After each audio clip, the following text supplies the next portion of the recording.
सोचते हो कि आपका पार्टनर बॉलीवुड और हॉलीवुड हीरो जैसा एकदम परफेक्ट होना चाहिए? क्या आप सोचते हो कि आपका पार्टनर आपकी सारी नीड्स को फुलफिल करने वाला होना चाहिए? क्या आप सोचते हो कि आपका रिलेशनशिप कांस्टेंट हैप्पीनेस वाला होना चाहिए, इसमें कोई उतार चढ़ाव नहीं होने चाहिए, no up and down, always happy and blissful? नमस्कार, welcome to progress with Pragati. मैं हूं आपकी होस्ट प्रगति रस्तोगी और आप सभी का स्वागत है इस एक्सक्लूसिव सीरीज़ रिश्तों की रेसिपी एपिसोड नंबर 3 में। और आज हम इस एपिसोड में बात करने वाले हैं the importance of compassionate communication to express your needs and desires to your partner. And as usual, I will be sharing 3 strategies with you to have a soulful connection with your partner. तो चलिए शुरू करते हैं आज का episode. क्या आप अपने रिलेशनशिप में कुछ अनफुलफिलिंग सा महसूस करते हैं? जो इंसान आपके लिए पूरी दुनिया में सबसे ज़्यादा मायने रखता है, उसी के साथ इमोशनल इंटीमेसी और डीपर कनेक्ट आपको मिसिंग महसूस होता है। आपको लगता है कभी कभी आप अपने रिलेशनशिप में कोई वैल्यू नहीं रखते, नेगलेक्ट सी फीलिंग आती है। कभी कभी आप सोचते हो कि जो रिलेशनशिप में शुरुआती दौर था वो कितना रोमांटिक था, एक दूसरे को समझते थे, एक बॉन्ड था, और अब धीरे धीरे वो बॉन्ड डिस्कनेक्ट होता जा रहा है, वो बॉन्ड फेड होता जा रहा है। और आपकी ये desire for a deeper connection and emotional intimacy आपको एंग्शियस रखता है, परेशान रखता है, जिसकी वजह से आपके मूड स्विंग्स होते हैं, आपके कॉन्फ्लिक्ट्स बढ़ जाते हैं, छोटी छोटी बातों पर आपके रिएक्शंस निकलते हैं। तो आज की ये एपिसोड बिल्कुल आपके लिए है, आप बिल्कुल सही जगह पर हैं। तो ये जो एम्प्टीनेस की फीलिंग होती है या अनफुलफिलिंग डिज़ायर्स हमारी होती हैं किसी भी रिलेशनशिप में, इसके 2 रीज़न्स हो सकते हैं। पहला, आपके पार्टनर आप पर ध्यान नहीं देते हैं, वो अटेंशन ही नहीं देते हैं आप पर। दूसरा रीज़न हो सकता है कि आपकी डिज़ायर्स आपने उन तक पहुंचाई ही नहीं हैं, वो जानते ही नहीं हैं, क्योंकि आपने कभी उन्हें एक्सप्रेस ही नहीं किया है। पर इन दोनों से भी हटकर एक और रीज़न हो सकता है, वो है ये कि कभी कभी हम खुद ही नहीं जानते कि हमारी वो डीप डिज़ायर्स हैं क्या। बस हमें एक एम्प्टीनेस की फीलिंग लगती है, एक वो अनफुलफिलिंग सा रहता है कि समथिंग इज़ मिसिंग, पर हम वो जानते नहीं हैं कि वो डीपर कनेक्ट हम कैसे बिल्ड करें। उन डिज़ायर्स को जो अभी भी पूरी नहीं हुई हैं, हम उन्हें कैसे पूरा करें। और हम ऐसा सोचने लग जाते हैं कि इतने समय से हम साथ में हैं, हम इतना अपने पार्टनर का ध्यान रखते हैं, उनकी छोटी से छोटी चीज़ का उनकी केयर करते हैं, उन्हें इतना प्यार देते हैं, तो क्या बदले में हम उनसे सेम एक्सपेक्ट नहीं कर सकते? क्या वो इतना सा कंसिडरेशन नहीं दिखा सकते?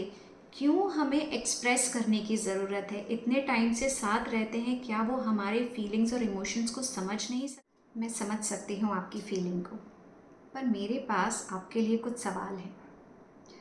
It's a self reflection exercise. क्या आप अपनी उन अनमेट डिज़ायर्स को जानते हैं? Are you aware of your own needs and desires?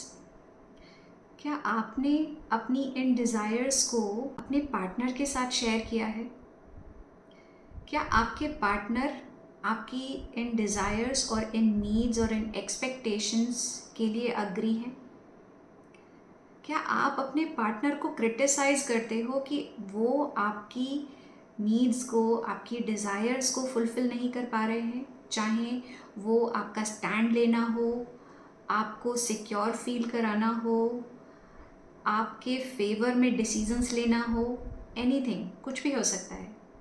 मैं चाहती हूँ आप इन सवालों को ध्यान से सोचें और उसका आंसर करें, क्योंकि ये आपके थॉट प्रोसेस में क्लैरिटी लाएगा कि प्रॉब्लम कहाँ पर है। और इससे पहले कि हम 3 स्ट्रैटेजीज़ पर बात करें, एक एक्सरसाइज छोटी सी और करनी है, how to prepare for conversation. अगर हम कुछ सेंसिटिव इश्यूज़ पर अपने हस्बैंड से या अपनी वाइफ से बात करने जा रहे हैं, तो उससे पहले सेल्फ प्रिपरेशन करनी बहुत ज़रूरी है।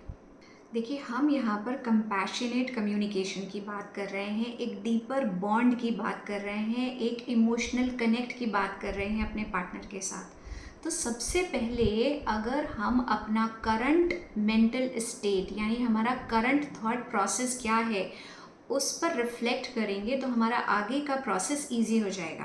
तो आपको अपना थॉट प्रोसेस चेक करना है कि आप अपने पार्टनर के बारे में क्या सोचते हैं। क्या वो एक स्टोरी लाइन है जो आपके माइंड में हमेशा चलती है?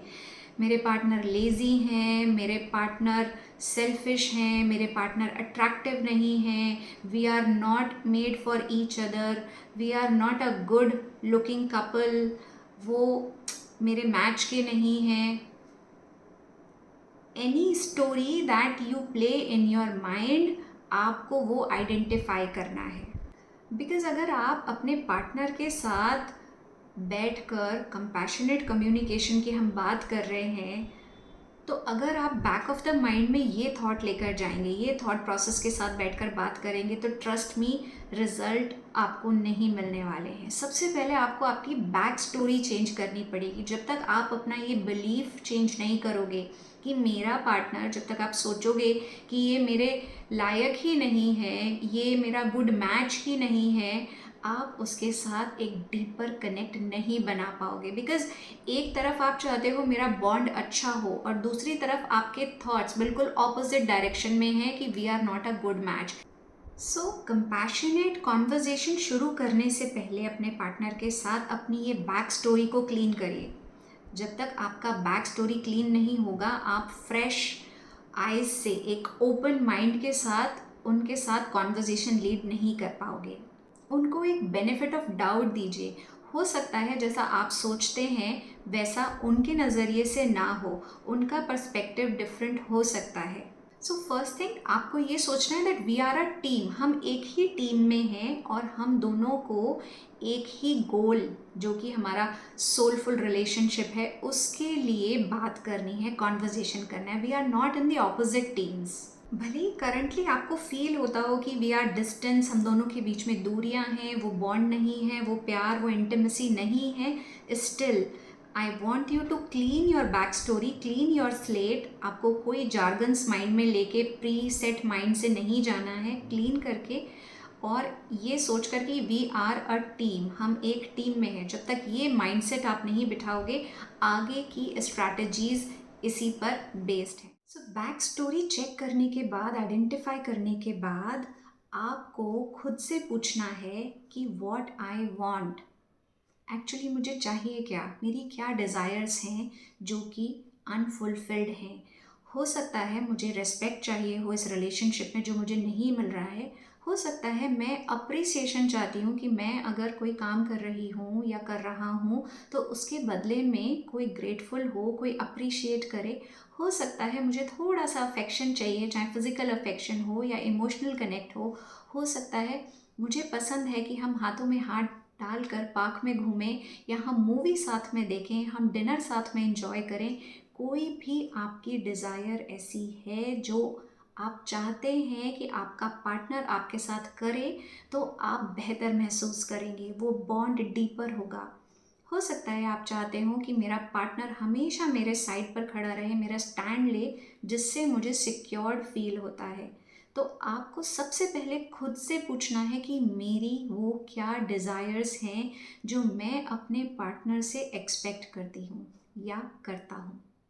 यहाँ एक चेक हम और लगाएंगे अपनी डिज़ायर्स और एक्सपेक्टेशंस को। हम यहाँ अभी सिर्फ हमारा सेल्फ रिफ्लेक्शन चल रहा है, अभी हमने वो स्ट्रैटेजीज डिस्कस नहीं करी हैं, अभी हमने वो कॉन्वर्जेशन कैसे करना है अपने पार्टनर के साथ, अभी हम उस पर नहीं आए। अभी हमारा सिर्फ इंटरनल रिफ्लेक्शन टाइम की एक्सरसाइज चल रही हैं। तो इसमें लास्ट एक्सरसाइज आपको ये करनी है कि आपको चेक करना है कि आपकी एक्सपेक्टेशंस अनरियलिस्टिक तो नहीं है। क्या आप सोचते हो कि आपका पार्टनर बॉलीवुड और हॉलीवुड हीरो जैसा एकदम परफेक्ट होना चाहिए? क्या आप सोचते हो कि आपका पार्टनर आपकी सारी नीड्स को फुलफिल करने वाला होना चाहिए? क्या आप सोचते हो कि आपका रिलेशनशिप कांस्टेंट हैप्पीनेस वाला होना चाहिए, इसमें कोई उतार चढ़ाव नहीं होने चाहिए, no up and down, always happy and blissful and joyful? तो ऐसा नहीं होता है, it's just a myth there is no constant relationship in this world. हर रिलेशनशिप में उतार चढ़ाव आते हैं, हर इंसान में कुछ अच्छाइयाँ होती हैं, कुछ कमियाँ होती हैं, कोई इंसान परफेक्ट नहीं होता। आई एम श्योर अगर आप इन सवालों पे थोड़ा सा समय लगाकर सोचेंगे तो आपके आधे प्रॉब्लम्स यहीं रिजॉल्व हो जाएंगे before even starting the main conversation. तो चलिए अब स्टार्ट करते हैं हमारी वो 3 strategies. Number 1 strategy is using I statement. जब भी आप अपने पार्टनर के साथ बात करना चाहते हैं किसी भी सेंसिटिव टॉपिक पे या अपने इमोशनल नीड्स और डिज़ायर्स को जो कि अनमेट हैं उनको पूरा करने के लिए, तो सबसे पहला काम ये है कि आप जो भी अपना कॉन्वर्जेशन शुरू करते हैं वो आई स्टेटमेंट से शुरू कीजिए। आई स्टेटमेंट का मतलब मैं ये चाहती हूँ, मैं ये सोचती हूँ, मुझे ऐसा लगता है, रादर देन हम अगर ये बोलेंगे कि आप मेरा ध्यान नहीं रखते, आप मुझसे प्यार नहीं करते, आप मेरी चिंता या मेरी परवाह नहीं करते, इसका मतलब हम सामने वाले को ब्लेम कर रहे हैं, हम सामने वाले को अक्यूज़ कर रहे हैं, आप मुझे समय नहीं देते हैं। यू जब भी आप यू करके कॉन्वर्जेशन करते हैं, सामने वाला ट्रिगर हो सकता है, सामने वाला रिएक्ट कर सकता है। तो हमारा कॉन्वर्जेशन आई स्टेटमेंट से अगर शुरू होगा तो कॉन्वर्जेशन बहुत काम और प्रोग्रेसिवली आगे बढ़ेगा। तो हम अपनी फीलिंग्स को आई स्टेटमेंट के थ्रू आगे रखेंगे। आई फील दैट कि अगर आप मुझे थोड़ा समय और देंगे तो मुझे अच्छा लगेगा, अगर आप मेरे साथ डिनर करेंगे तो मुझे अच्छा लगेगा, आप मेरे फैसले में अगर मेरा साथ देंगे तो मुझे अच्छा लगेगा। तो जहाँ हम आई स्टेटमेंट से शुरुआत करते हैं वहाँ उस कॉन्वर्जेशन की इंटेंसिटी चेंज हो जाती है, उस कॉन्वर्जेशन का एनर्जी लेवल चेंज हो जाता है। इसको बोलते हैं कॉम्पैशनेट कम्युनिकेशन, कि आप अपनी बात रख भी रहे हैं और सामने वाले को अक्यूज़ भी नहीं कर रहे हैं, सामने वाले को ब्लेम भी नहीं कर रहे हैं। इस कॉन्वर्जेशन में सामने वाले का इंटरेस्ट बढ़ेगा कि आप क्या चाहते हैं इस रिलेशनशिप में, वो बिना ऑफेंडेड फील करे, आपकी बात को ध्यान से सुनेंगे और एफर्ट डालने की बिल्कुल कोशिश करेंगे। Second strategy is using assertive sentences. जब भी आप अपने पार्टनर से कॉन्वर्जेशन स्टार्ट करते हैं आपको असर्टिव सेंटेंसेस यूज़ करने हैं। अभी असर्टिव सेंटेंसेस क्या होते हैं? Assertive sentences are direct and clear message. जो भी आपका मैसेज है वो आप डायरेक्टली और क्लियरली उनको दे दीजिए बिना किसी एक्विजिशन और ब्लेम के। क्योंकि जब हम सामने वाले को ब्लेम करते हैं, अक्यूज़ करते हैं, तो वो डिफेंसिव मोड में चला जाता है और फिर हमारी आर्ग्यूमेंट्स और कॉन्फ्लिक्ट्स स्टार्ट हो जाते हैं। तो मान लीजिए आप अपने पार्टनर के कॉल का वेट कर रहे थे और पूरा दिन उनका कॉल या मैसेज नहीं आया। नाउ अब आपके पास 2 ऑप्शंस हो सकते हैं। आप डायरेक्टली इवनिंग में उनके ऊपर बस्ट आउट करके बोल सकते हैं कि you didn't call me, you don't value me, whole day I was waiting for your call, आपके लिए तो मैं मैटर ही नहीं करती, वैल्यू ही नहीं करती, आप मुझे इम्पॉर्टेंस नहीं देते।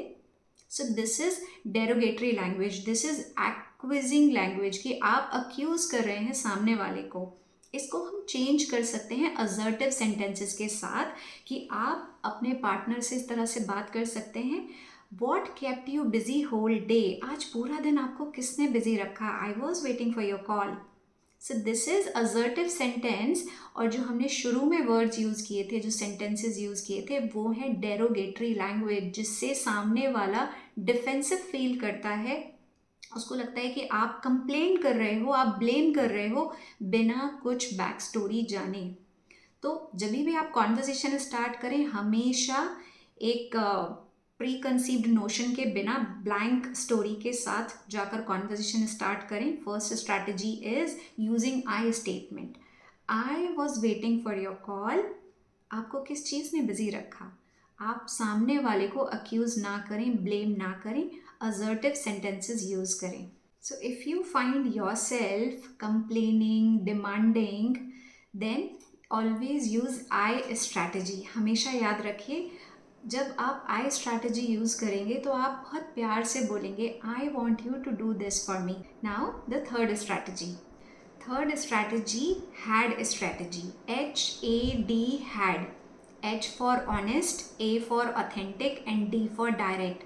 The biggest tip to communicate your needs and desires to your partner. Use had strategy. Whatever you want to say, आपको जो भी कहना है वो ऑनेस्ट होना चाहिए, ऑथेंटिक होना चाहिए और डायरेक्ट होना चाहिए. आप उसको मैनिपुलेट मत कीजिए. कभी कभी हम सच नहीं बोल पाते हैं जो एक्चुअली हम फील करते हैं. हम डर जाते हैं, हम सोचते हैं कि लोग हमको जज करेंगे, कैसे होगा, उसका रिएक्शन आएगा. कुछ भी मत सोचिए. द मोमेंट आप सच बोलते हैं, आप डायरेक्ट और ऑनेस्ट होकर अपनी फीलिंग्स को एक्सप्रेस करते हैं, कुछ भी गलत नहीं होता. अगर आप सच बोलना चाहते हैं तो आपको सिर्फ एक बात का ध्यान रखना है. हर कोई सच सुनना चाहता है, मगर अगर आप रेस्पेक्टफुली अपना सच दूसरों के सामने रखेंगे तो कभी भी कोई बुरा नहीं मानेगा, कोई रिएक्ट नहीं करेगा. जब आप अपना ऑनेस्ट, ऑथेंटिक और डायरेक्ट फीलिंग या डिज़ायर्स को दूसरों के सामने रखते हैं respectfully, people will always appreciate that. आपको पता है ज़्यादातर लोग दूसरों की बात से असहमति या डिसअग्रीमेंट को डिसरेस्पेक्ट मानते हैं. उनको लगता है कि अगर हम अपने पार्टनर से डिसअग्री करेंगे तो इसका मतलब है कि हम उनको डिसरेस्पेक्ट कर रहे हैं और फिर उनके लाउड रिएक्शंस हमें देखने को मिल सकता है. बट ऐसा बिल्कुल भी नहीं है. आप किसी के भी साथ या अपने पार्टनर के साथ डिसअग्री कर सकते हैं. आपको हर बार उनकी बात को अग्री करने की ज़रूरत नहीं है, but it's the only thing, आपको रेस्पेक्टफुली अपने पॉइंट्स को उनके सामने एक्सप्रेस करना है. You can express your opinion and disagree to others by being respectful. एक खूबसूरत रिश्ता वो नहीं होता जहाँ पर पार्टनर आपके मन की बात समझ ले या आपके मन की बात पढ़ ले. एक खूबसूरत रिश्ता वो होता है जहाँ पर पार्टनर आपकी बात को समझकर कॉम्प्रोमाइज़ या एडजस्टमेंट करने के लिए तैयार हो जाए, आपको समझने की कोशिश करे और हार ना माने. Hope you like this video. अगर आपको ये वीडियो पसंद आया है तो do like, share and subscribe my channel, क्योंकि अगली एपिसोड में, एपिसोड नंबर 4 में हम बात करने वाले हैं creating emotional vulnerability and openness in your marriage. हम किस तरह से अपने उन इमोशंस को जिन्हें हम सप्रेस करके रखते हैं अपने पार्टनर तक दिखा सकते हैं, शो कर सकते हैं, एक्सप्रेस कर सकते हैं. और अपने रिश्ते में अगर हमने कहीं एक वॉल क्रिएट कर ली है हमारे और हमारे पार्टनर के बीच में, तो उस वॉल को हम कैसे डिस्ट्रॉय कर सकते हैं और एक ओपननेस, एक ट्रांसपेरेंसी क्रिएट कर सकते हैं जो कि आपके इमोशनल और फिज़िकल इंटीमेसी को एक नया आयाम देगा. So stay tuned to have a soulful relationship. नमस्कार.